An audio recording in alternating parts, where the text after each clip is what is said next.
Hi everyone, it's Jen with ChappyPlans. Thanks for joining me for another Archer and Olive daily journaling video.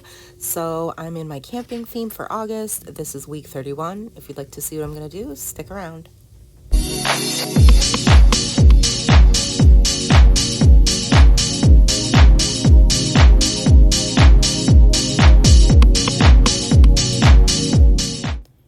Hey friends, it's Jen with ChappyPlans. Thanks for joining me for another daily journaling video. I am filming this way ahead of time, which is the beauty of doing these voiceovers. And it's also super sufficient for me because summer is really busy.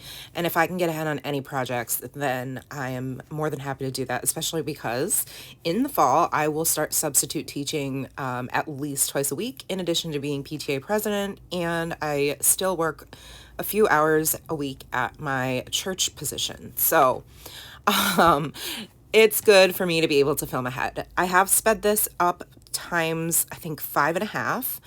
It didn't take me too long to do, and I actually super love doing this. But if I did this in real time, it would be a very long video. So I'm just going to explain that obviously you guys can see that camping is the theme for the month of August, which makes sense because my family is going to be going camping at the beginning of the month, the end of July going into the beginning of August. And so it was a no-brainer for me to choose camping. And then I just did some doodles. The signs are going to act as like the days of the week.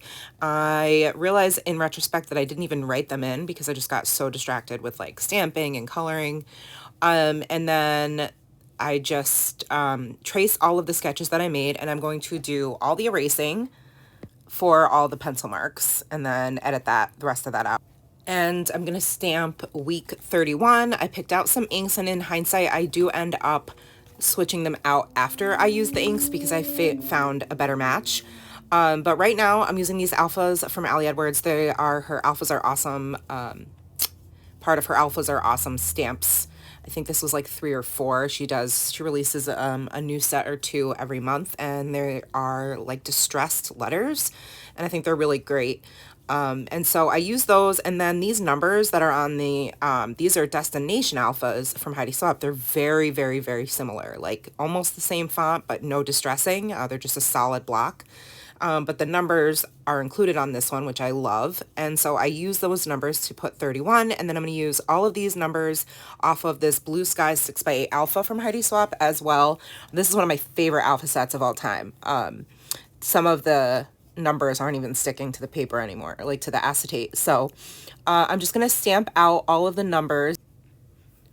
I love that they're all different shapes and sizes, and it just gives it such a fun, like whimsical look. The numbers you can't really tell as much as if I were to use the alphas, but I still really like it. So now that I have this stamping done, I'm like, do I want to add these little mountains? And then I decide no, and I look at these other stamp themed collections I have from Heidi Swapp, and I end up pulling out just the moon and the 3 teeny tiny little stars. They're literally the smallest stamps I've ever used. Like that one star is ridiculous. I can't believe it's even its own stamp. But so the reason I picked out the different colored inks was to add a repeating stamped element on each one of these boxes. And I decided to put the moon and the stars to the left of each of the numbers at the top of the boxes that I'll be writing in. And so I end up switching out, like, see that next to the number 2, that's Spiced Marmalade. No, that's Crackling Campfire, and that's two orange based on the Tombow dual brush pens that I chose. So I end up, in the end, I'll use just the yellow Spiced Marmalade, I think that's what it is, at the top, and then that one will serve as the more orange color. And then I chose Mustard Seed as the yellow. But for this spread, it doesn't really matter. I hope that made sense.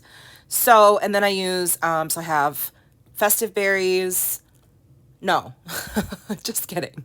I have Candied Apple, Carved Pumpkin, Mustard Seed, Mowed Lawn, Pine Needles, and Broken China. Those are the ink colors that I'll be using throughout the month if I do add in more stamping in my weekly spreads. Then I go to my Tombow dual brush pens, and I have Let me see if I can look at the number right here. This number is 992. It's a really light brown, and I love Tombos because if you layer over them, they create a darker shade of the original. So oftentimes I'll just go over my already colored in area if I want it to look a little bit more dimensional. And then I'm going to color in the fire in the bottom left corner. So that is 969. And I'd use that to do a bunch of shading. And then for the colors of the flames, I have 933, which is the orange color, 993, which is like the yellow orange color, and 845, which is like the berry red color. So I'm just gonna color in this cute little fire that I doodled. And my process is just, I pick out the theme for the month, and then I hand sketch how I want each month to look. And I then pick colors based on the theme that makes sense to me and or that I like. And if I feel uninspired, I can always look on Pinterest or something, or look back at a different planner spread I've done to see what color schemes I liked, things like that. I can get inspiration from anywhere for color. And then I try to match those color schemes based on what I have in my Tombow collection. And once I have my Tombow colors picked out, then I pick out coordinating Distress Oxide inks. So, and then I also like to pick out like one alpha stamp that I'm going to be using to spell out week every week, one number set to to stamp out the numbers every week. Words are hard today. And then I like to make sure and go through my stamps and see if I have any stamps that are related to the theme for the month, and at least just have them in like a plastic bin so that I know what I have if I ever decide that I want to use them and incorporate them. So once I color in the tree, I'm going to call this spread good, other than just outlining each of the boxes in the coordinating Tombow colors that match each of the moons and stars. I really think it brings in a little bit more color, which is always best for me. But I hope you liked this video. If you did, make sure you give it a thumbs up, subscribe, and hit the bell so you don't miss my content. And I will see you in the next one. Take care, friends, and remember that you are enough. Thanks for watching. Bye.